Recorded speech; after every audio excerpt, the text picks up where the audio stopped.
What's up, everybody? It's your boy Dev1, repping audiobank.com. If you're checking out this video, you're probably new to GarageBand, so this video is for you. This is Intro to GarageBand. Let's start off by opening up the application. Well, now that we've opened up our application, it starts off with a software instrument, but if it didn't, if it's a fresh session, you might see this screen pop up right here. And this will ask you, do you want to set up a software instrument, a microphone for recording, maybe a guitar and bass here, or maybe a drummer track. So in this case, we could start off with software instrument is fine. Really quick, if you're just getting started and you need to plug in your audio interface, we got to make sure that we have connectivity. And generally with GarageBand, it's pretty much plug and play. Once you plug it in, it will see it and it will start working for you. But in case it does not, this is what you do. You go into GarageBand on top. You go into Preferences, you would go into Audio MIDI, and instead of System Settings, you would choose your audio interface. In this case, it is the Scarlett 6i6. It should change both automatically. And that way we have audio going in and out. For your effects, if you have audio unit plugins, you would want to click this, make sure that this is checked. Under General, there's some other things here, software instrument recordings. Choose how performances are captured when recording over existing regions. So you have cycle record off and cycle record on. And if you wanted to merge with the recording that you already have, or if you wanted to replace, you just pick those. This is enable force touch with the trackpad. Under loops, you have a couple that are already checked off. I would just leave them there. My info, you would put your name, artist name, album name, iTunes playlist. Under advanced, I would check 24-bit. 24-bit is going to give you better quality recordings. Auto normalize is normally checked. I have mine unchecked. I don't have mine auto normalizing, but if you are not into mastering music or sending it out for mastering, then check it off, and that way it will bring everything to a much higher level and an even sounding volume when you export your track. And your movie thumbnail resolution is right here if you want it low or high. I keep mine on high. I don't think that there's much of a difference. Okay, let's get right into this. On your left-hand side, you have your library, and on your library, you have your different categories and the different presets in each category. If you wanted to load up a piano, let's say, instead of this classic electric piano, then we can click on here and then click Steinway Grand, and it will change. Up here you have your file menus. I suggest you go through them. They're pretty self-explanatory, so I won't spend too much time on them. Just like in Logic, they have show musical typing, and if we play on our computer keyboard, the sounds aren't even that bad. The sounds are actually great. If you're looking for a DAW that is free, that has a lot of content, and you do own a Mac, then this is the way to go. I highly recommend it. And it also will give you insight into recording and the different techniques available to you and how to loop and how to chop. This way, if you have it on your phone too, you could dump what's on your phone and put it into your DAW later. It also gives you a stepping stone to Logic, because Logic is GarageBand's bigger brother, and you will easily be able to transfer your projects over into Logic and get the advanced recording and editing functionality out of it. So this is a great starting point if you're just learning how to record. I highly recommend it. Let's go more into detail. So as I already showed you, if you have a software instrument up, you can hit Command K, and that will load up your musical typing. They also have this here if you have a MIDI controller set up or you just want to use the mouse, but generally you probably want to use the computer keyboard if you don't have a MIDI controller set up, so you could start playing and record your loops.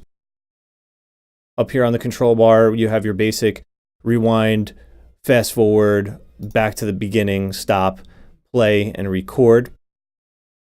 Self-explanatory stuff. That's a transport.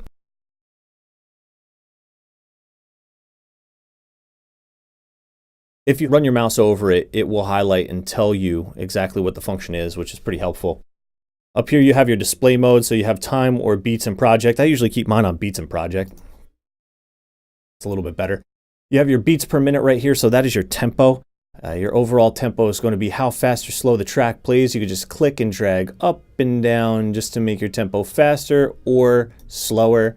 You have the key of your song, so if you know the key of your song, you could always set this up prior. And what's cool about this is when you're using loops, Apple loops, then the key will change to match the key that you have in your session, which is pretty cool. You also have your time signature up here, and right now it's set to 4/4. You could change that by double clicking and changing the beat division. Right here is your cycle or your loop, and right now we have it set to 8 bars, and you can see it goes from the 1 all the way to the 9. And each of these has 4, so you have quarter notes.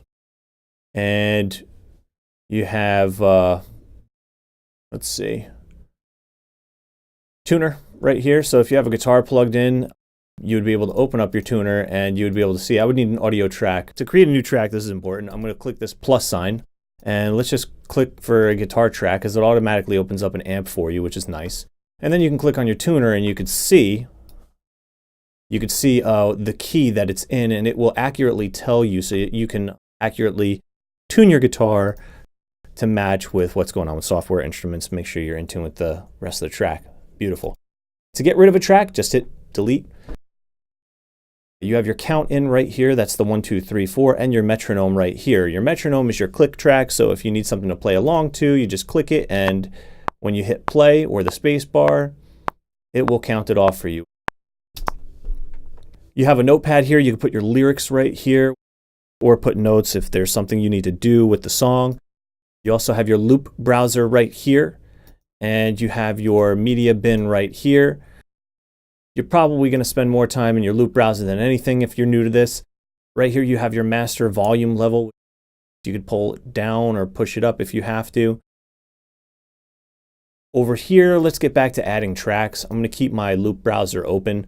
You can hit this plus sign right here, and you could keep adding software instruments. If you add an audio one, then it's going to automatically default to your microphone like you see here. This is your input monitoring, so if you wanted to have input monitoring and hear your voice go through it, you would click that. I don't need that right now. This is your solo, this is your mute, you have your panning, so whether you're going to be left or right in the stereo field. On your left-hand side, back in the inspector right here in the library, you'll have your different presets. So you could pick different presets for that vocal, and it will have a different effect on it for each one. If you wanted to get more in detail or involved in that, you can hit this button right here, and here's your smart controls for your compressor. Or you could click on the inspector and you could see what plugins are on this channel strip. And you can go into your plugins, you could add, you could subtract, do whatever you want to go through them. You just go through like that by clicking there. If you have third-party ones like I do, I have tons, then you could add them in there.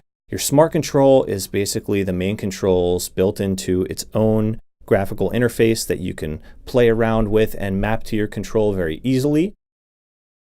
They also give you a master echo and a master reverb because they don't have sends in GarageBand. They only have that in Logic. So they set up two that you could work with, and you could always edit them. You could change it right here, but it's always going to be the master echo and the master reverb. You have your output here, plugins on your output, and you have your EQ settings right here. I would just go back to effects and go back to our original place to edit that channel. There's automatic level control.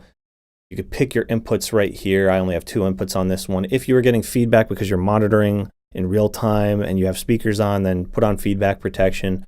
Otherwise, you don't need it. This is your master settings, obviously, so you have your master EQ, master outputs, and effects for your master channel. You don't necessarily need that right away. I would just start with your single channel before you get to the master. Do the master last.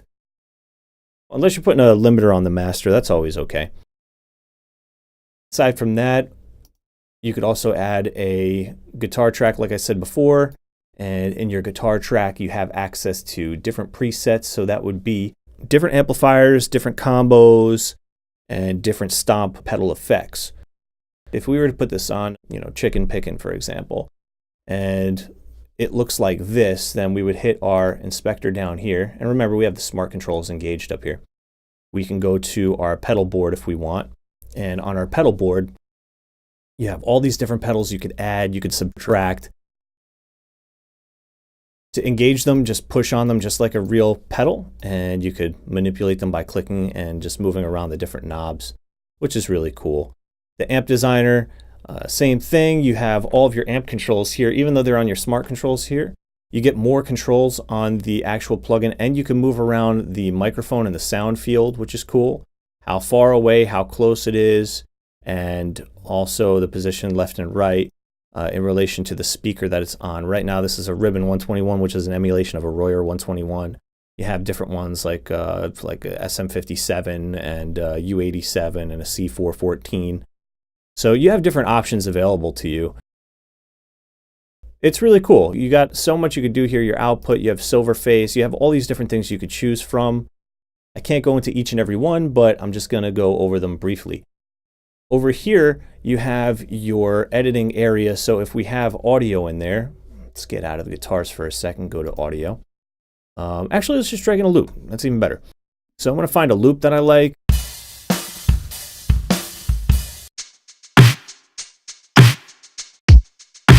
Cool. I like this loop. If you drag in a loop, you can loop it by pulling it out from the top right corner.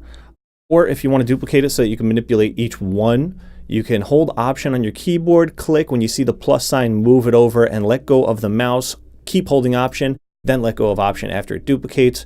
So I'm going to do that just a couple more times so we have a nice loop here going to 8 bars. And that's really cool. So if we want to do something to that, we can click on this, and this is where we can make our adjustments. They have pitch correction, they have limit to key, they have enable flex. So if I wanted to take this and flex the track, I can do that, and what it will do is it will create warp markers, and I could then flex and move around the beat to get it right on the marker where I want it to be within the grid. So if I wanted to kind of switch the beat around a little bit just with a loop, I can do that with flex. And the same thing goes for pitch if you have a vocal or something like that. Also on here you have time quantize, so you could actually quantize it with the flex on.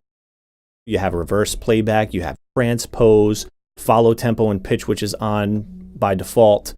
This is all good stuff to use. You have automation mode up here so that you can make automation adjustments. This is where you would pick whatever parameter you would like to edit. In this case, it's volume. If I start clicking on it, then I can move it around and make my adjustments so that my volume is automated and it'll play getting louder and then quieter, just like I have in the automation. You see it creeping up by itself slowly. That's pretty much how to add loops, and you can keep building on top of those. As far as recording MIDI, I'll give you a quick overview of that. I'm going to hit Command K to open up my keyboard controller here on screen, and I'm going to get rid of automation mode, and I'm going to just play something to this loop really quick. Now to start recording, we're going to hit the R key, or you can hit the little record button on top.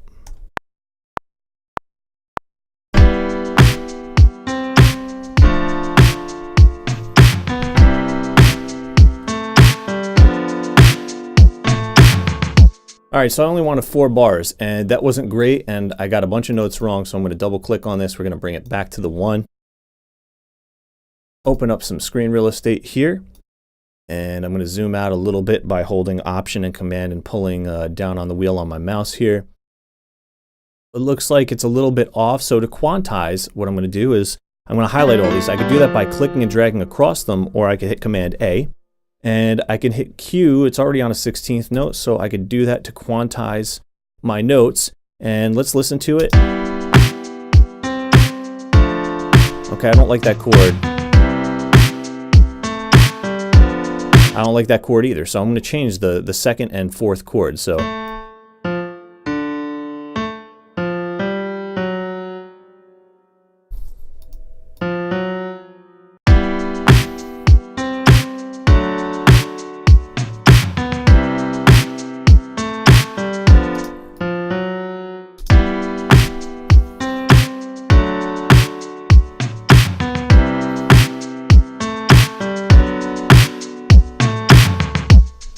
and then we would want to loop that. So I could loop it by grabbing in the corner like I had said before, or I could just hit Option, click, move it over, and bring it back to the beginning. And we can turn off our metronome too, so the click goes away.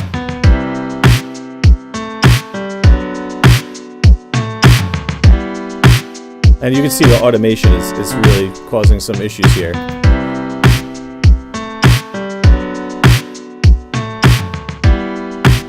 And now it's back to normal. So to go back and delete our automation, I'm going to hit A, or you could hit that little automation button right up here. And we can just highlight all the automation here and just hit delete, and that'll bring it back to normal. Okay, now that we have our song done, we can export it out. And the way that we do that is we go up to Share and Export Song to Disk. Once you click that, then you would title your track, and you could pick what you want, AAC, which is like Apple's lossless quality. And you can go to the highest quality, the iTunes Plus quality. You have MP3, which goes up to their highest quality, 256 kilobytes per second, or an AIF, which is uncompressed CD quality, and you can go up to 24-bit on that. And you could export either your cycle area, which is what's highlighted up on top, or it just does the whole song if it's not clicked, and you would click Export.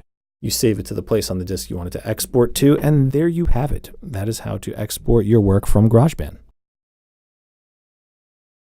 That's GarageBand in a nutshell, and I hope you enjoyed this tutorial.